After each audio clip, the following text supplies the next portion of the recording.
Chapter 13. The Winter's War.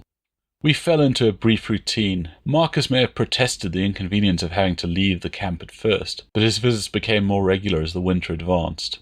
The slow dance between men and women is a strange one. For all Marcus was alpha, he seemed as halting as the dog boy had been with the farmer's daughter all those years ago. The women who lived hard by the camp had never inspired such hesitation. They were anyone's for a coin, or sometimes a smile. The whole business was frustrating to me. It took weeks for them to realize what I had known almost from the first. We were stronger as a pack. My shoulder strengthened more quickly than anyone had expected, but my speedy recovery didn't matter. By then it was Marcus rather than Arya who would find excuses for us to stay. With half a season to wait before the legions could march again, there was little to occupy Marcus's time. He resisted all Segmund's urgings to secure more glory for himself by taking part in missions over the river. Segmund moaned about it the first time he visited Arya's farm for dinner, but never again after he had seen the two of them together. On subsequent visits he talked of the bad news, the politics. Only the love Germanicus had gained from the men during the campaign had stopped mutinies when Tiberius started undoing the concessions he had granted. It was clear that the emperor hoped to drive a wedge between the chief and the men, but many had received coins from Germanicus's own hand when they returned to winter quarters, and all knew the general to be a decent man. Marcus was quick to point out that the legion's love for the general and his family was strong enough to withstand the emperor's machinations. There was, my master said, a limit to what Tiberius could do publicly. Yes, the emperor had tried to make much of Germanicus's role in the burial rites in the Teutoburg. An augur, Tiberius contended, should not profane himself so, but it was a thin argument best made to priests and scribes. Many in the ranks understood what underlay the emperor's posturing, and those who did not could not find fault with the spirit of their commander's gesture. Germanicus had earned more turning the sod with his men than he would have gained from any amount of false piety. Besides, whatever the emperor's feelings, Rome would never expunge her humiliation until Arminius had been brought low. Everyone agreed that Germanicus was the best man to get that job done. We had brought back our eagle, but not yet won back our pride. Combine the legion's honour with the promise of plunder, and Tiberius could go hang. The chief was still planning to send us over the river again come the campaign season, and all were keen for the duty. Segmund nodded as my master made his point, but was unshakable in the conviction that the whole undertaking was fast running out of time. Marcus held his own in their discussions, but he made no secret of his discomfort when talk turned to politics. Marcus took the attitude that the concerns of our betters meant little on the frontier, and as he often reasoned, it wasn't as though we would have a choice but to follow orders, whatever was decided.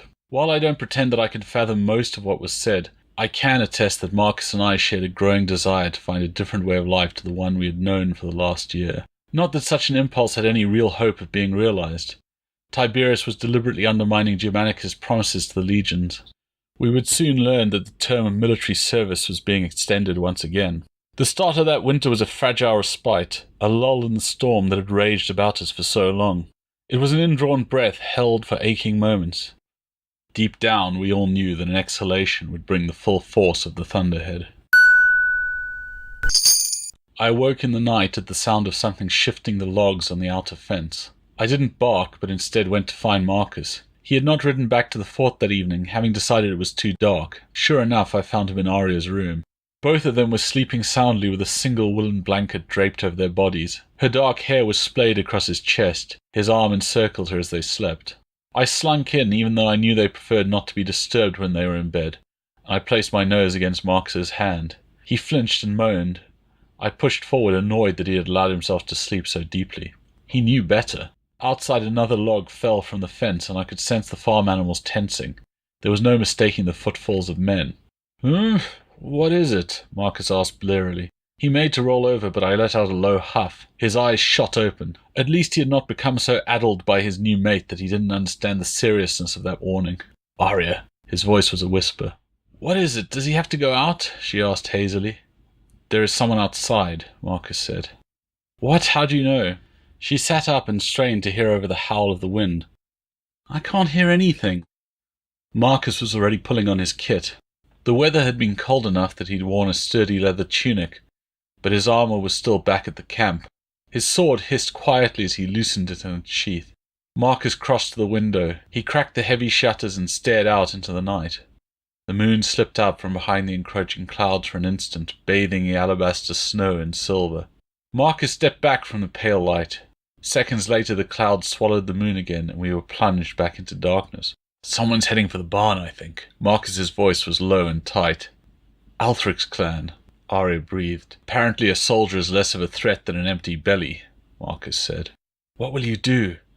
Arya was dressing herself. Best to confront them. They'll likely scatter back where they came from. What if they don't? Or it's bandits? Arya asked. They'll be into the barn in moments. Marcus didn't need to say more. Arya could not afford to lose her stock. Arya nodded. I'll get my bow. The three of us slipped through the house, navigating by the low light of the banked fires in the hearth. Outside it was pitch black, with the clouds stubbornly clinging to the moon. Marcus watched me as I traced the footsteps in the snow. When we got closer it was easy to see the interlopers. One of them held a covered lantern, and the thin beam was stark, surrounded by the inky night. You stand where you are, Albertus Althric's son, Arya called out. She brought her bowstring to her chin, aiming just to the side of the light. Albertus froze and looked panicked. One of his brothers came out of the barn holding Gerald, the herd boy. Gerald slept alongside the animals for warmth and to ensure their safety. He was no more prepared for this threat to his charges than his ragged tunic was capable of holding out the night winds. Put down the bow, Albertus's brother warned. Even human eyes could see the shape of the iron dagger he held against the boy's neck. Gerald let out a series of muffled sobs and tried to wriggle free. But Albertus's brother was a large man, hardened by his life on the farm. He noticed the boy's struggles no more than he would have noticed a ram balking at Janus's altar. 3 more men were revealed by the dim splash of the hooded lantern against the barn wall. Do as my son says, witch, one of them said harshly. I could smell the wine on him. Marcus's sword cleared its sheath. Put the boy down. Tell your soldier to put his toy away, Arya, Althric slurred. There are 5 of us here. You wouldn't want us to rob you of a warm cock for the winter, would you? He laughed, and the phlegm rattled at the back of his throat. If you hurt Gerald, I'll let my soldier have you. Arya eased the bowstring back, but kept the shaft knocked. Or do you think you're ready to face the trouble that comes with attacking one of the Legion's own? Even drunk, the farmer had enough sense to pause at that. I growled softly as he put a hand to the hatchet in his belt. No one needs to get hurt. Althric tried to sound reasonable. Just let my sons and I take compensation for the harm the witch caused us, and we can put all this in the past. Fuck that. Marcus spat on the ground. Althric's eyes darted. He was sobering quickly. Do you care so little for Gerald's life, Arya? Marcus. Arya's voice was tense. Please. Marcus lowered his blade, but only slightly. I give you this one chance to let the boy go and leave, Marcus said in the same tone he had once used with Spurius. Another of Althric's sons stood forward and let a heavy club fall from his sleeve. You give us a chance, he sneered. The boy comes with us and so do the goats. They'll fetch near enough at market to make up for the harm the witch has done us. Hold your tongue, boy, Marcus snarled.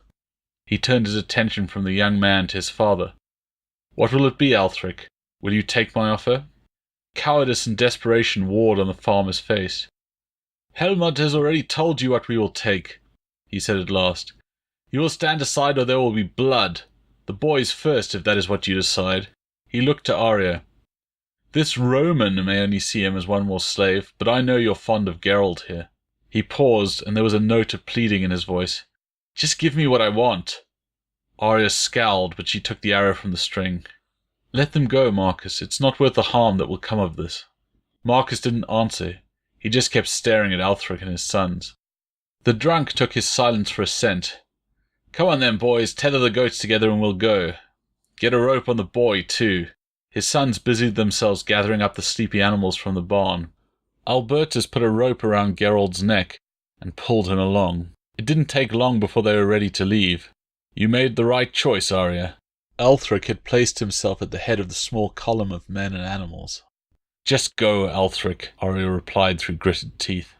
I'm going sure enough. He stared at Marcus. Don't think I can't see what you are thinking, soldier. You imagine you'll just go to the fort and get a few of your friends and make us give the animals back. Althric snorted. You'd no doubt give me a good kicking too if the chance arose. He took a swig from a small flask. But think on this. We know that your lot will be gone as soon as the weather's right. Who will look after the witch then? You don't want to come back and find her cut up ugly, do you? Or find out that I brought my youngest to plough the furrow you claim for yourself, eh? Let's leave it here, soldier. This isn't your world. The witch and I have made peace now. Don't go ruining that. I felt the rage radiating off Marcus, but his face remained impassive. Men are so simple, they take in everything with their eyes. Althric didn't have the sense to know that he'd been a dead man from the moment he made his threats. The thieves left through the main gate, leaving the hole in the fence for Arya to deal with. They lit lanterns to help them find their way back to their own holdings, and just like that, they were gone. Marcus stared after the lambent glow as it disappeared behind the trees that overgrew the narrow trail into the hills. Marcus, let's go inside. She put a hand on his shoulder. You go in. Ferox and I have work to do. He's right, Marcus, she said softly. There's no point. Whether you make them return what they've taken or not, they will only come back when you've gone. I'd hoped they wouldn't be this stupid, but I clearly underestimated Althric's ruthlessness. I'll get more goats. She choked slightly. It's Geralt I regret. There's no telling who they might sell him to. I'll bring the boy back too, Marcus promised. Weren't you listening to me? I don't want you to. It won't achieve anything. If we have peace now, then that's something. Marcus stared at her and Arya looked away. You know as well as I do there will be no peace now. Althric has learned he can come and take what he wants. He may be satisfied for the moment, but how long will it be before he wants something else? What might he do when I am gone? She nodded regretfully. I know, but there has to be some other way. There isn't. They all have to die? Arya asked. It was clear that she didn't relish what she was saying, but I sensed a grim determination there, every bit as implacable as my master's will. If one of the men who killed your mother had survived his poisoning, would you have let him live because he was less of a threat alone? No, No son will leave the death of his father or brother unanswered, Marcus said firmly. Has Althric any other sons I should be concerned with? Just one more, but he's only 13. No threat, and he wasn't part of this. That may not matter in years to come, Marcus warned. Other years will take care of themselves. I won't have you killing a child over this, Marcus. 13 is old enough to lift a knife, Marcus reasoned. No, not in my name, Arya insisted. Marcus bobbed his head once. It shall be as you wish it. The rest cannot be spared, though. Arya tightened her hand on Marcus's shoulder. I didn't want this when I asked you to come here. I know it, but Althric has chosen his own path, and this must not go unanswered. Arya let go of Marcus's shoulder. She handed him her bow and quiver. Bring Geralt home. Marcus made no reply. He slipped past the freehold's gates and out into the night. I was hunting again. The wind from beyond had begun to blow once more, and I surged forward at its urging. I led Marcus through the gloom of the thick woods, revelling in the strength I had regained under Arya's care. As ever, my master matched my pace, and we were soon in sight of the lantern glow coming from the trail.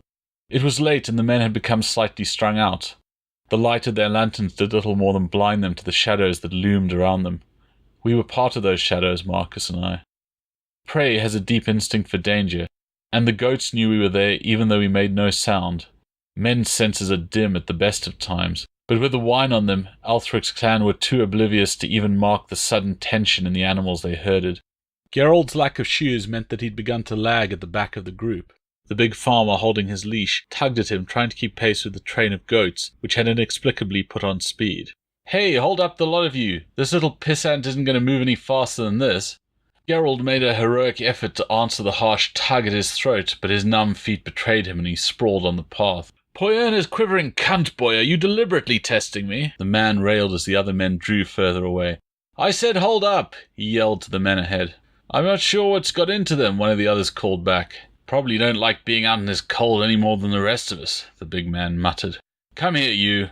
He reached for the prone boy, and as he did so an arrow materialized in his eye. The man's head jerked slightly and he stiffened, the beginnings of a howl rising from his throat before he toppled forward. The boy cried out as the weight hit him. Marcus and I didn't stay to watch Geralt kick off the heavy corpse.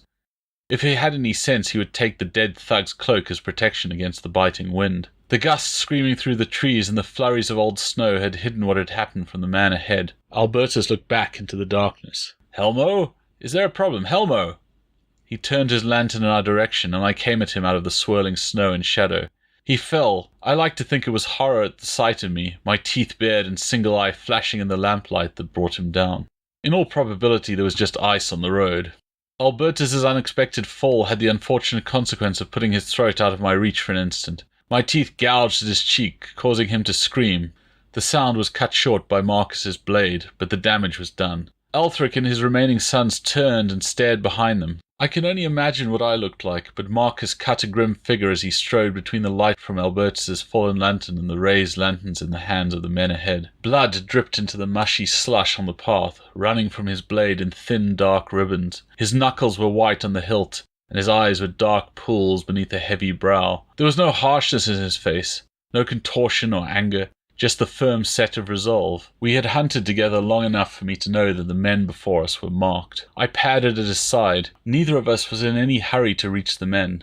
The forest around us was wide, and they had nowhere to go. It was Althric who broke first, leaving his sons to face us on the road.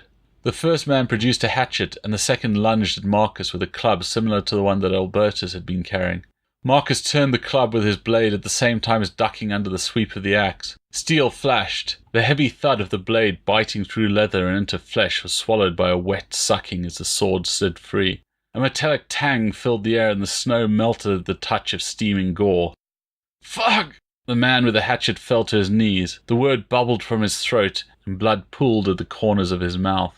I took him quickly. In less than a second the dead man's brother joined him in the churned snow. Marcus wiped his sword on a threadbare cloak and rushed after the fleeing goats. He returned moments later with the train of animals and walked back to where Geralt sat by the trail. "Take a lantern." Marcus waited as the shivering boy retrieved the flickering light from the ground. "Lead them back to the farm and tell Arya I will be back soon." "Are they all dead?" The boy's voice was hollow. "Not yet." Marcus turned and gave me a signal. We were hunting again. A man without animals to lead moves faster, but running in darkness is a foolhardy thing to do. Althric had broken off into the woods and tried to lead a twisting trail through the forest. It was simple for me to follow. His fear was strong and ripe. Marcus and I didn't try to match the breakneck speed of his flight. We jogged forward, and it wasn't long before we found the drag marks in the snow. A bit of ice, an upturned root. There was no telling what had taken Althric's legs out from under him. When we caught up, he was crawling ahead of us. Althric's ankle was at a bad angle, and he winced as he tried to scurry away from us. He fetched up against a tall tree at the edge of the clearing ahead. I could hear the ice creaking just beyond. He had obviously been hoping to make it over the small stream that flowed there. "No, please!" His breath came fast. There were white flecks at the corner of his mouth. "It's too late for that." Marcus started to walk towards him.